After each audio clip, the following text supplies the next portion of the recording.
Assalamualaikum warahmatullahi wabarakatuh. Dalam kesempatan ini saya akan menyampaikan materi terkait konsep pertumbuhan dan pembangunan ekonomi.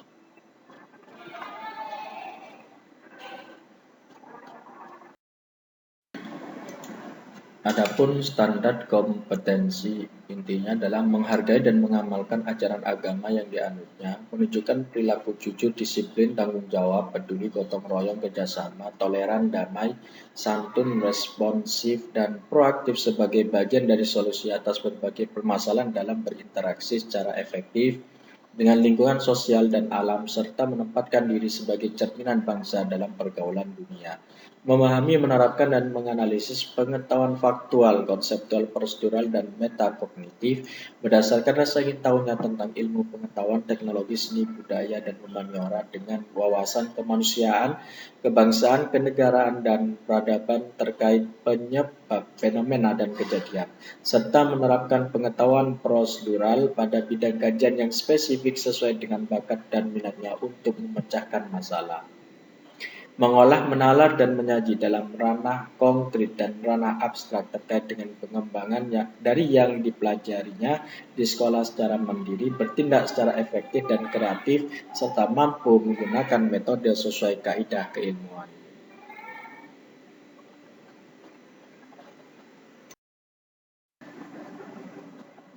Adapun kompetensi dasar, 1. Menganalisis konsep pertumbuhan ekonomi dan pembangunan ekonomi serta permasalahan dan cara mengatasinya. 2. Menyajikan hasil temuan permasalahan pertumbuhan ekonomi dan pembangunan ekonomi serta cara mengatasinya. Indikator pembelajaran: mendeskripsikan pertumbuhan ekonomi. 2. Mendeskripsikan pembangunan ekonomi.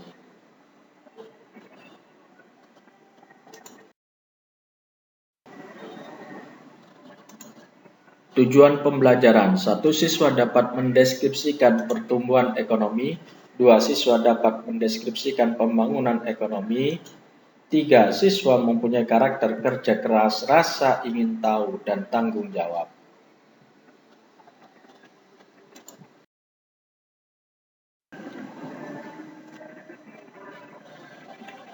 Salah satu tujuan negara dalam aspek perekonomian adalah adanya pertumbuhan ekonomi dan pembangunan ekonomi dalam negaranya. Tahukah Anda apa perbedaan pertumbuhan ekonomi dan pembangunan ekonomi? Pertumbuhan ekonomi merupakan suatu proses kenaikan pendapatan total dan pendapatan per kapita dengan memperhitungkan adanya pertambahan penduduk dan pemerataan pendapatan warga negara. Pertumbuhan ekonomi ditandai dengan adanya peningkatan kegiatan produksi, sedangkan pembangunan ekonomi merupakan upaya peningkatan taraf hidup keadaan suatu bangsa berdasarkan pendapatan per kapita yang real. Pertumbuhan ekonomi dan pembangunan ekonomi adalah dua hal yang saling berkaitan, di mana pembangunan ekonomi tidak terlepas dari pertumbuhan ekonomi. Pembangunan ekonomi mendorong pertumbuhan ekonomi. Begitu pula sebaliknya, pertumbuhan ekonomi memperlancar proses pembangunan ekonomi.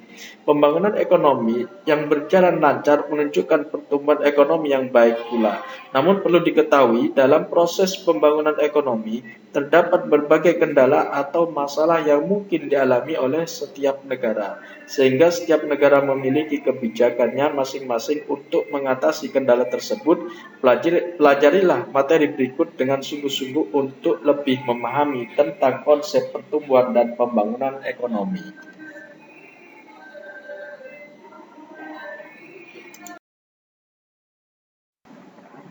Konsep pembangunan ekonomi: 1. Suatu proses perubahan yang terus-menerus.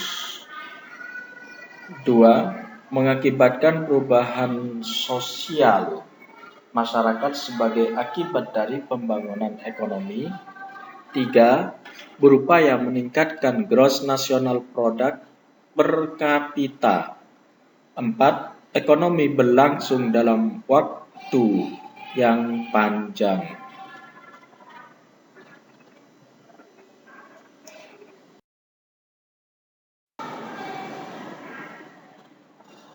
Kriteria keberhasilan pembangunan ekonomi. Kriteria yang dapat digunakan sebagai ukuran keberhasilan pembangunan ekonomi adalah sebagai berikut. 1. Pendapatan per kapita merupakan gambaran yang menunjukkan kemampuan penduduk suatu negara dalam mengkonsumsi barang dan jasa hasil produksi. Selain itu, pendapatan per kapita menunjukkan kemampuan suatu negara dalam memenuhi kebutuhan barang dan jasa warganya. 2. Pendapatan nasional. Apabila jumlah produksi barang dan jasa yang dihasilkan secara nasional tinggi, maka pendapatan nasional juga akan semakin tinggi. Semakin banyak jumlah barang dan jasa yang dihasilkan, maka tingkat kesempatan kerja tinggi. Dengan demikian, pembangunan ekonomi dapat dikatakan berhasil. 3. Distribusi pendapatan. Pembangunan ekonomi dikatakan berhasil apabila distribusi pendapatan bisa merata di sebagian besar penduduk. Distribusi pendapatan yang tidak merata berpengaruh buruk pada investasi. Kriteria investasi memperhitungkan pemerataan pendapatan. 4. Kesempatan kerja. Semakin besar kesempatan kerja yang tersedia dapat meningkatkan pendapatan penduduk suatu negara. Adanya peningkatan pendapatan berpengaruh positif bagi iklim investasi. Apabila investasi bertambah, maka jumlah lapangan kerja baru akan mengalami peningkatan sehingga dapat menekan angka pengangguran. 5. Stabilitas ekonomi.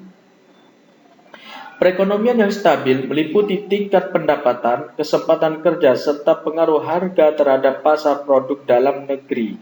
Apabila suatu negara mampu menjaga stabilitas ekonominya, berarti negara yang bersangkutan telah berhasil dalam pembangunan ekonomi. 6. Neraca pembayaran luar negeri. Dengan melakukan pembangunan ekonomi, diharapkan pemerintah mampu menjaga keseimbangan neraca pembayaran luar negeri agar tidak terjadi defisit. Peranan sektor industri dan jasa. Semakin besar kontribusi sektor industri dan jasa, akan semakin maju suatu negara. Jadi, sebesarnya kontribusi industri dan jasa merupakan salah satu indikasi yang penting bagi tingkat kemajuan ekonomi.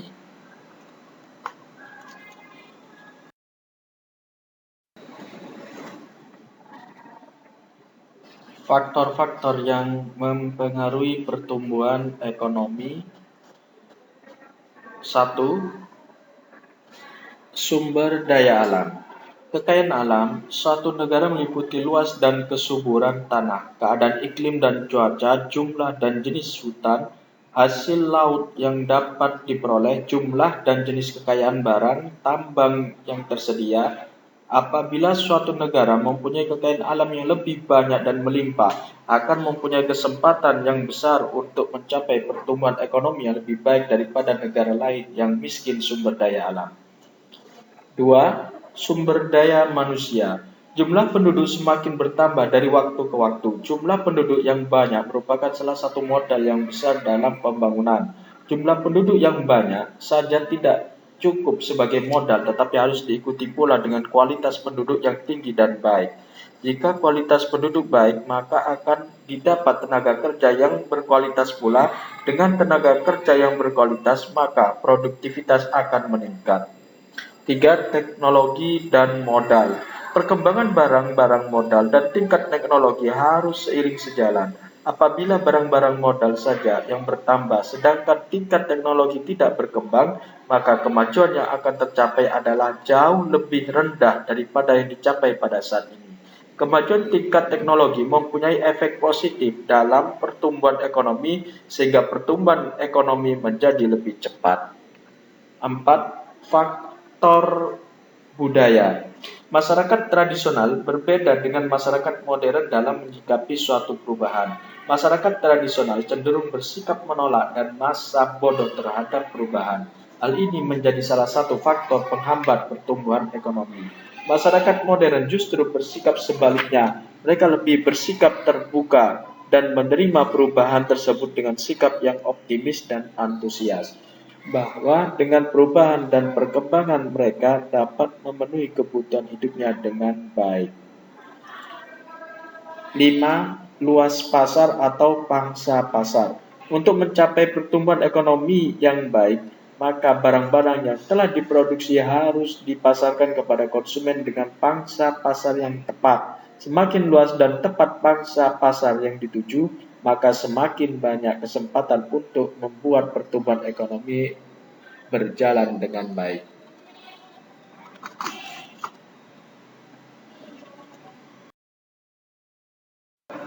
Pertumbuhan ekonomi suatu negara dipengaruhi oleh beberapa faktor, diantaranya sebagai berikut. Tanah dan kekayaan alam lainnya. Kekayaan alam yang dimaksud adalah kekayaan alam yang meliputi luas dan kesuburan tanah, keadaan iklim dan cuaca, jumlah dan jenis hasil hutan dan hasil laut yang dapat diperoleh, dan jumlah dan jenis kekayaan bahan tambang yang dimiliki akan dapat meningkatkan perkembangan bangsa dan perlu segera dieksploitasi atau diusahakan guna pemanfaatan bagi masyarakat. B. Jumlah dan mutu penduduk atau tenaga kerja. Pertambahan penduduk dari waktu ke waktu dapat menjadi pendorong maupun penghambat pada perkembangan ekonomi. Pertambahan penduduk di satu sisi berarti penambahan tenaga kerja, tetapi juga dapat menyebabkan kebutuhan masyarakat bertambah yang berpengaruh terhadap pertumbuhan ekonomi. Peningkatan mutu tenaga kerja sangat diperlukan agar produktivitasnya bertambah sehingga dapat mempertinggi pertumbuhan ekonomi suatu negara. C. Barang-barang modal dan tingkat teknologi. Barang modal sangat berperan dalam kegiatan ekonomi, yaitu digunakan sebagai dorongan untuk mengadakan investasi atau peningkatan penanaman modal. Pada saat ini pertumbuhan ekonomi dunia telah mencapai tingkat yang tinggi. Untuk itu tidak hanya barang modal saja yang ditingkatkan, tetapi juga tingkat teknologi modern sehingga dapat mewujudkan kemajuan ekonomi suatu negara. Di sistem sosial dan sikap masyarakat. Sistem sosial dan sikap masyarakat memegang peranan yang penting dalam peningkatan pertumbuhan ekonomi. Masyarakat yang berpikiran modern bersifat lebih terbuka terhadap perubahan akibat pembangunan ekonomi. Sebaliknya, masyarakat yang belum berpikiran maju dapat sebagai penghambat yang serius dalam pembangunan dan pertumbuhan ekonomi. Luas pasar sebagai sumber pertumbuhan. Adam Smith mengemukakan bahwa spesialis dalam produksi dibatasi oleh luas pasar. Dan keterbatasan luas pasar akan mempengaruhi atau membatasi pertumbuhan ekonomi suatu negara. Apabila luas pasar terbatas, tidak terdapat dorongan para pengusaha untuk menggunakan teknologi modern yang tingkat produktivitasnya sangat tinggi. Oleh karena itu, tingkat produktivitas dan pendapatan para pekerja tetap rendah sehingga membatasi luas pasar. Adapun perbedaan sebuah konsep pertumbuhan ekonomi dan pembangunan ekonomi. Yang pertama, terkait pertumbuhan ekonomi merupakan proses naiknya produk per kapita dalam jangka panjang. Tetapi dalam pembangunan ekonomi merupakan proses perubahan yang terus-menerus menuju perbaikan termasuk usaha meningkatkan produk per kapita. Pertumbuhan ekonomi tidak memperhatikan pemerataan pendapatan, tapi dalam pembangunan ekonomi memperhatikan pemerataan pendapatan termasuk pemerataan pembangunan dan hasil-hasilnya. Dalam pertumbuhan ekonomi tidak memperhatikan pertambahan penduduk, tapi dalam pembangunan ekonomi memperhatikan pertambahan penduduk. Dalam pertumbuhan ekonomi belum tentu dapat meningkatkan taraf hidup masyarakat, tapi dalam pembangunan ekonomi meningkatkan taraf hidup masyarakat. Dalam pertumbuhan ekonomi belum tentu disertai dengan pembangunan ekonomi, tapi dalam pembangunan ekonomi setiap input selain menghasilkan output yang lebih banyak juga terjadi perubahan-perubahan kelembagaan dan pengetahuan teknik.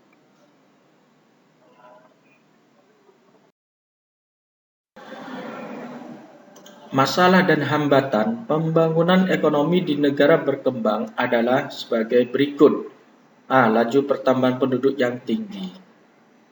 Terdapat dua ciri penting yang berdampak buruk pada usaha pembangunan, yaitu jumlah penduduk negara yang relatif besar, tingkat perkembangan penduduk yang sangat pesat. B. Taraf hidup yang rendah. Taraf hidup dapat dinilai baik secara kualitatif maupun kuantitatif. Hal ini tampak dari pendapatan yang rendah, perumahan yang kurang memenuhi syarat, kesehatan yang buruk, pendidikan yang rendah, angka kematian yang tinggi, dan sebagainya. C. Pertanian tradisional. Kekurangan modal, pengetahuan, infrastruktur pertanian, dan aplikasi teknologi modern dalam kegiatan pertanian menyebabkan sektor ini mempunyai produktivitas rendah dan mengakibatkan pendapatan para petani berada pada tingkat subsisten, hidupnya secara pas-pasan. Produktivitas yang rendah. Produktivitas yang rendah berarti kemampuan berproduksi para tenaga kerja di berbagai pekerjaan sangat rendah. Kekurangan modal dan tenaga ahli. Pada umumnya di negara berkembang masih memerlukan modal dan investasi untuk meningkatkan kegiatan ekonomi, dan kekurangan tenaga ahli di segala bidang membuat pembangunan ekonomi kurang berjalan dengan lancar.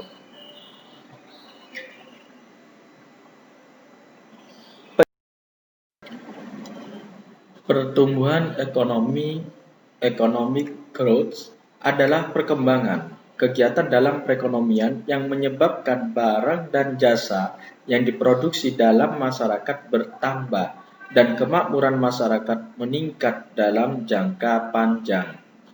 Sedangkan pembangunan ekonomi atau economic development adalah pertumbuhan ekonomi yang diikuti oleh perubahan-perubahan dalam struktur ekonomi dan corak kegiatan ekonomi atau usaha guna meningkatkan pendapatan per kapita dengan jalan mengolah kekuatan ekonomi potensial menjadi ekonomi real melalui penanaman modal, penggunaan teknologi, penambahan pengetahuan, peningkatan keterampilan, serta penambahan kemampuan berorganisasi dan manajemen.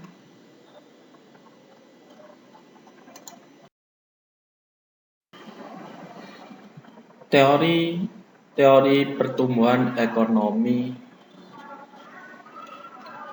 1. Teori pertumbuhan ekonomi historis. Teori ini berasal dari Jerman dan muncul pada abad ke-19.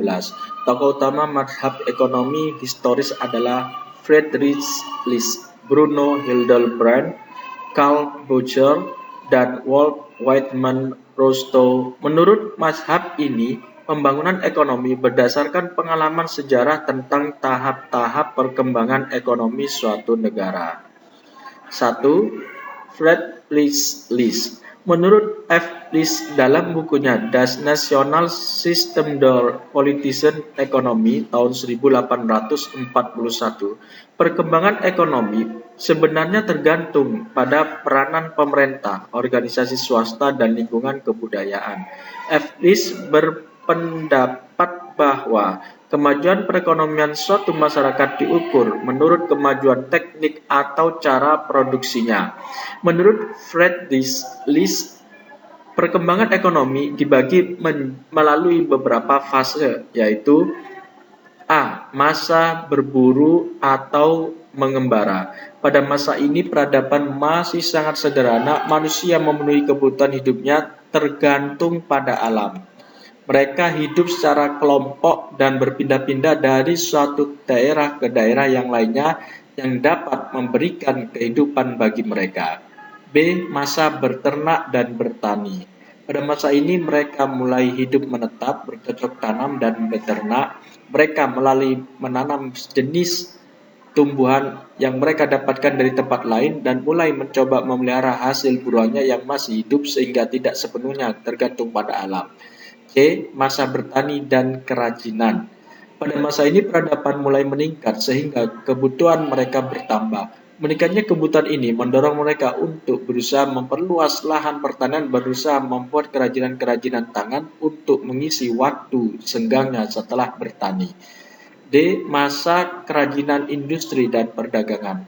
Pada masa ini masyarakat telah berubah. Kerajinan yang semula hanya sebagai sampingan lambat laun menjadi sebuah kawasan industri kerajinan dan sudah mulai ditukarkan dengan hasil pertanian di suatu tempat tertentu atau pasar. Pada masa inilah akhirnya timbul perdagangan yang dilakukan oleh para pedagang.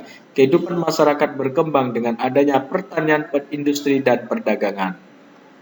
2. Menurut Bruno Hildebrand, menurut Bruno, perkembangan ekonomi bukan didasarkan pada cara produksi tetapi didasarkan cara distribusi. Bruno mengemukakan 3 sistem distribusi, yaitu perekonomian barter, B. Perekonomian uang, dan C. Perekonomian kredit.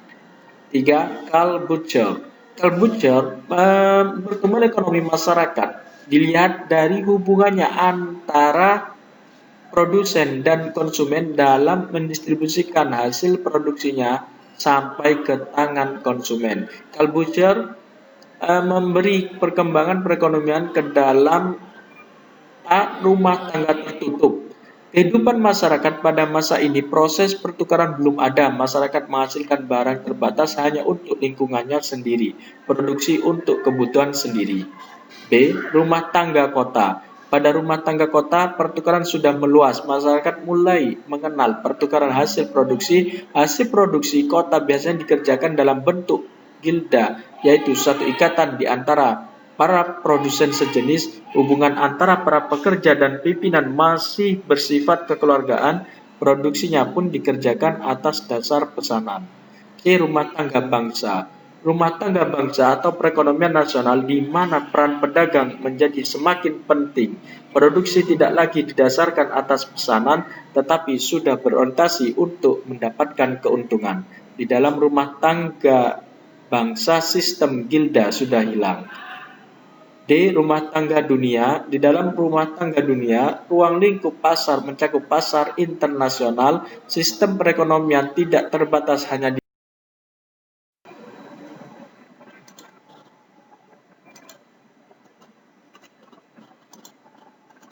Walt Whitman Rostow. Salah satu teori yang banyak dibicarakan adalah teori dari Walt Whitman Rostow. Dalam bukunya yang berjudul The State of Economic Growth tahun 1960, Rostow adalah seorang ekonom dari Amerika Serikat. Menurut Rostow, proses pertumbuhan ekonomi dapat dibedakan ke dalam 5 tahap, yaitu A. Masyarakat tradisional atau the traditional society. Pada masyarakat tradisional ini, cara produksi masih primitif dan cara hidup masyarakat masih sangat dipengaruhi oleh nilai-nilai yang kurang rasional, tetapi oleh kebiasaan yang turun-temurun, tingkat produktivitas pekerja masih rendah. B. Prasyarat untuk tinggal landas, the precondition for take-off. Pada tahap masyarakat tinggal landas ini merupakan masa transisi di mana masyarakat mulai mempersiapkan diri untuk mencapai pertumbuhan atas kekuatan sendiri, untuk mencapai pertumbuhan yang mempunyai kekuatan untuk terus berkembang. C. Tinggal landas, the take-off. Pada tahap tinggal landas ini, pertumbuhan ditandai oleh adanya perubahan yang drastis dalam masyarakat, terciptanya kemajuan yang pesat sehingga timbul adanya penanaman modal. Ciri-ciri dari negara yang sudah mencapai masa tinggal landas menurut Rostow yaitu berkembangnya beberapa sektor industri dengan cepat, terjadinya kenaikan investasi produksi dari 5% atau kurang menjadi 10% dari produk nasional bersih. Terciptanya suatu rangka dasar politik, sosial, dan institusional yang sudah menjamin pertumbuhan. D. Gerakan ke arah kedewasaan, the drive to maturity. Pada masa ini, masyarakat sudah secara efektif menggunakan teknologi modern pada hampir semua kegiatan produksi. Adapun ciri-ciri tahap ini, struktur dan keahlian tenaga kerja mengalami perubahan, peranan sektor industri semakin penting dan sektor pertanian menurun. Sifat kepemimpinan dalam perusahaan mengalami perubahan, peranan manajer profesional semakin penting, mulai muncul kritik terhadap industrialisasi karena masyarakat tidak puas terhadap dampak industrialisasi. Masyarakat konsumsi tinggi, the high mass consumption. Pada tahap ini, masyarakat sudah menekankan pada masalah konsumsi dan kesejahteraan masyarakat dan bukan lagi kepada masalah produksi. Dalam tahap ini ada 3 macam tujuan masyarakat, yaitu memperbesar kekuasaan dan pengaruh suatu negara ke negara lain, menciptakan negara kesejahteraan, welfare states, yang lebih merata kepada penduduk dengan pemerataan pendapatan, mempertinggi konsumsi masyarakat di atas kebutuhan utama, sandang, pangan, dan papan. Sedangkan menurut Werner Sombart membagi perkembangan perekonomian menjadi zaman perekonomian tertutup yang dibagi menjadi dua macam, yaitu perekonomian desa, perekonomian feodal dan tuan tanah, dan yang B, zaman kerajinan dan pertukaran. Zaman ini ditandai adanya pembagian kerja yang masing-masing mengerjakan pekerjaannya dan sifatnya masih kekeluargaan. Dan C, zaman kapitalis yang dibagi dalam zaman kapitalis purba, zaman kapitalis madya, dan zaman kapitalis raya, zaman kapitalis akhir.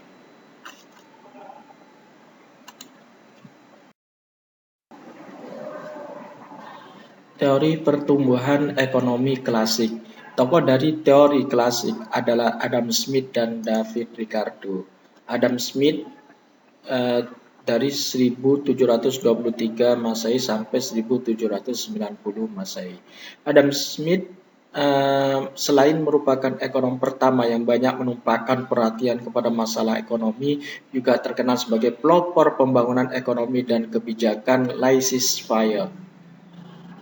Pendapat Adam Smith dituangkan dalam teori yang disebut The Invisible Hands, teori tangan-tangan gaib, dalam bukunya An Inquiry into the Nature and Causes of the World of Nations tahun 1776.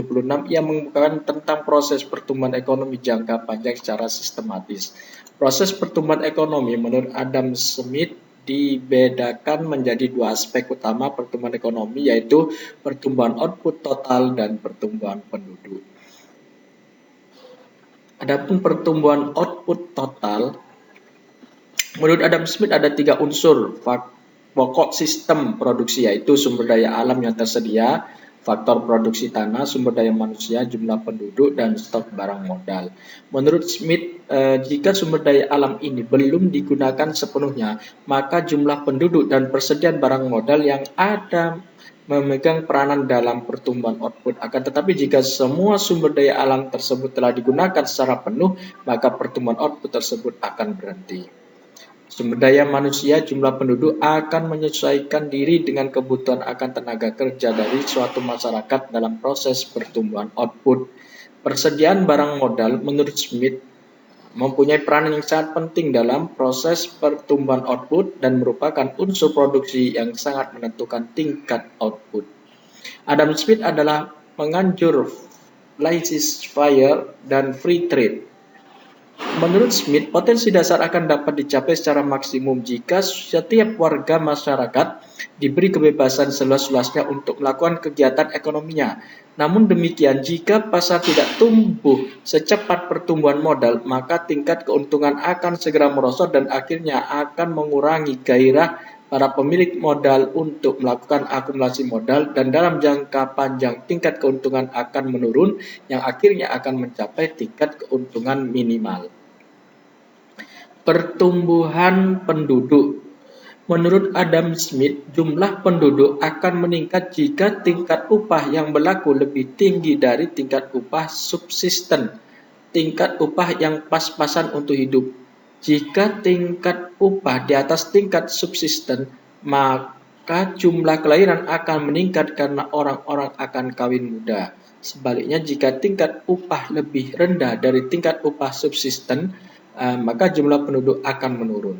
Menurut Adam Smith, permintaan akan tenaga kerja ditentukan oleh persediaan barang modal dan tingkat output masyarakat. Sedangkan permintaan akan tenaga kerja ditentukan oleh persediaan barang modal dan tingkat output masyarakat. Dari uraian di atas dapat disimpulkan bahwa laju pertumbuhan permintaan akan tenaga kerja ditentukan oleh laju pertumbuhan persediaan barang modal dan laju pertumbuhan output. Tokoh kedua adalah David Ricardo dari tahun 1772 sampai 1823. Proses pertumbuhan menurut Ricardo diungkapkan dalam bukunya yang berjudul The Principle of Political Economy and Taxation tahun 1917. Ciri-ciri perekonomian menurut Ricardo adalah 1. Jumlah tanah terbatas. B. Tenaga kerja meningkat atau menurun tergantung pada tingkat upah. C. Akumulasi modal. Terjadi teori pertumbuhan ekonomi neoklasik. Tokohnya adalah Solow Swan, Robert Solow, dan Trevor Swan dikenal sebagai ekonom yang menjadi perintis dalam mengembangkan teori neoklasik. Teori pertumbuhan neoklasik ini berkembang sejak tahun 1950-an. Menurut teori ini, pertumbuhan ekonomi tergantung pada pertambahan penyediaan faktor-faktor produksi, penduduk, tenaga kerja, akumulasi modal, dan tingkat kemajuan teknologi. 2. Keynesian Harold Domel. Teori Harold Domel ini merupakan perluasan dari analisis Keynes mengenai kegiatan ekonomi secara nasional dan masalah tenaga kerja. Teori ini berusaha menunjukkan syarat dan yang dibutuhkan agar perekonomian dapat tumbuh dan berkembang secara mantap. Menurutnya, agar pendapatan nasional naik, perlu dilakukan investasi secara besar-besaran. Alasannya adalah investasi yang diperlukan lebih besar daripada pendapatan yang akan diraih. Misalnya diperlukan kenaikan modal 3 untuk menghasilkan kenaikan output total sebesar 1. Hubungan antar tambahan investasi dan tambahan pendapatan tersebut disebut rasio modal output atau capital output ratio, disingkat COA, yaitu 3:1. Tokoh yang lain adalah Schumpeter. Teori Schumpeter dikemukakan pada tahun 1934 dan diterbitkan dalam bahasa Inggris dengan judul The Theory of Economic Development. Selanjutnya, Schumpeter menggambarkan teorinya tentang proses pembangunan dan faktor utama yang menentukan pembangunan dalam bukunya Business Cycle yang diterbitkan pada tahun 1939. Menurut Schumpeter, faktor utama yang menyebabkan pertumbuhan ekonomi suatu negara adalah proses inovasi yang dilakukan oleh para inovator atau wira swasta, entrepreneur. Menurut Schumpeter, ada 5 macam keadaan yang dimasukkan sebagai inovasi, yaitu penemuan sumber-sumber bahan mentah baru, memperkenalkan cara berproduksi baru, memperkenalkan produk baru, pembukaan pasar-pasar baru, dan adanya perubahan organisasi industri menuju efisiensi.